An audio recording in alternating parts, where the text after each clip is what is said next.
Assalamualaikum warahmatullahi wabarakatuh. Sebelumnya, perkenalkan saya Yulia Widayanti bersama rekan saya Siti Rahmawati. Pada kesempatan kali ini, kami akan menjelaskan terkait hasil riset kami yang berjudul Pengembangan Formulasi Biomasa Limbah Pohon Sengon dan Bonggol Jagung dalam Inovasi Senggolkar, Biokar Limbah Pohon Sengon dan Bonggol Jagung melalui proses pirolisis. Latar belakang dari riset ini adalah Desa Pagertoyo yang berada di Kabupaten Kendal, Jawa Tengah memiliki potensi sumber daya alam kehutanan yang sangat melimpah. Namun dalam pemanfaatannya, masih kurang dalam pengelolaan limbah yang dihasilkan. Salah satunya adalah limbah gergajian kayu sengon dan bonggol jagung. Tingginya daya konsumsi masyarakat terhadap bahan bakar kayu menjadikan pembakaran sebagai salah satu pilihan yang paling banyak dilakukan oleh masyarakat dalam mengelola limbah yang dihasilkan. Pembakaran yang dilakukan secara terus-menerus tentunya menjadikan salah satu sumbangsih dari penyebab pemanasan global. Untuk menahan terjadinya emisi karbon yang ditimbulkan dari limbah gergajian kayu sengon dan bonggol jagung, dapat dilakukan dengan memanfaatkan biokar dengan teknologi yang disebut dengan pirolisis. Metode penelitian yang dilakukan dalam riset ini adalah metode eksperimental dengan pendekatan penelitian kualitatif. Adapun teknik pengambilan data dilakukan dengan mengambil data primer dan data sekunder. Data primer dilakukan dengan interview, studi dokumentasi dan observasi yang dilakukan pada tanggal 17 sampai 19 Desember tahun 2021. Serta data sekunder dilakukan berdasarkan studi literatur. Hasil dan pembahasan dari penelitian ini didasarkan pada studi komparasi hasil penelitian yang telah dilakukan yang pastinya ada kaitannya dengan penelitian Senggolkar ini. Sebagaimana berdasarkan hasil penelitian Hidayat pada tahun 2018 yang menggunakan formulasi serbuk kayu mahoni dan serbuk kayu sengon melalui proses pirolisis, yang mana hasilnya diperoleh sebagai berikut. A. Massa dan volume kar yang dihasilkan adalah semakin sedikit serbuk kayu mahoni dari serbuk kayu sengon, maka akan semakin sedikit pula massa kar yang dihasilkan. Hal ini disebabkan karena kayu sengon termasuk jenis tanaman support yang mana akan mudah terdekomposisi pada suhu tertentu, contohnya pada suhu 300 derajat Celcius.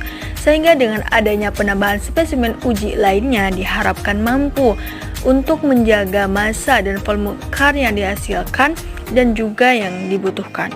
B. Semakin tinggi temperatur pirolisisnya, maka akan semakin sedikit pula kar yang akan terbentuk. Namun, kandungan faiz karbonnya akan semakin tinggi sehingga akan mempengaruhi nilai kalorinya akan semakin tinggi pula. Hal ini dikarenakan karena spesimen uji lain yang diformulasikan dengan serbuk kayu sengon memiliki kandungan selulosa, hemiselulosa dan juga lignin yang tinggi sehingga akan mempengaruhi nilai dari faiz karbon, nilai karbon dan juga kar yang terbentuk. Kemudian berdasarkan hasil penelitian Yuniarta pada tahun 2020 mengenai karakteristik kimia biokar dan limbah bonggol jagung, dilakukan beberapa parameter pengujian seperti kandungan C organik, unsur nitrogen, fosfor, kalium, dan pH pada suhu pembakaran 300 derajat Celcius yang meliputi A. Kandungan C organik biokar bonggol jagung sesuai dengan ketentuan IBI International Bioquantitative yaitu lebih dari 20%. Penelitian lain juga yang dilakukan oleh Maulidia pada tahun 2018, kandungan C organik dihasilkan sebesar 63,1%, yang mana dalam penelitiannya menggunakan limbah batang kayu sengon. B. Kandungan nitrogen pada biokar limbah bonggol jagung pada pembakaran suhu 300 derajat Celcius dihasilkan sebesar 0,08%. C. Pengujian kandungan P biokar atau unsur fosfor dalam biokar limbah bonggol jagung diperoleh kadar sebesar 0,23% pada proses pembakaran suhu 300 derajat Celcius. D. Pengujian kandungan kalium dalam biokar limbah bonggol jagung memiliki hasil 1,52%, yang mana dilakukan pada pembakaran suhu 300 derajat Celcius. Dari ketiga unsur hara tersebut, menurut Septiana 2017 bahwa suhu pirolisis sangat mempengaruhi naik turunnya kandungan unsur hara tersebut. Kemudian yang terakhir pada analisis pH menunjukkan bahwa adanya proses pirolisis menyebabkan peningkatan pH bagi biomasa spesimen uji yang mana dihasilkan pH sebesar 8,09 yang mana berfungsi juga sebagai peningkatan pH bagi tanah yang memiliki pH rendah.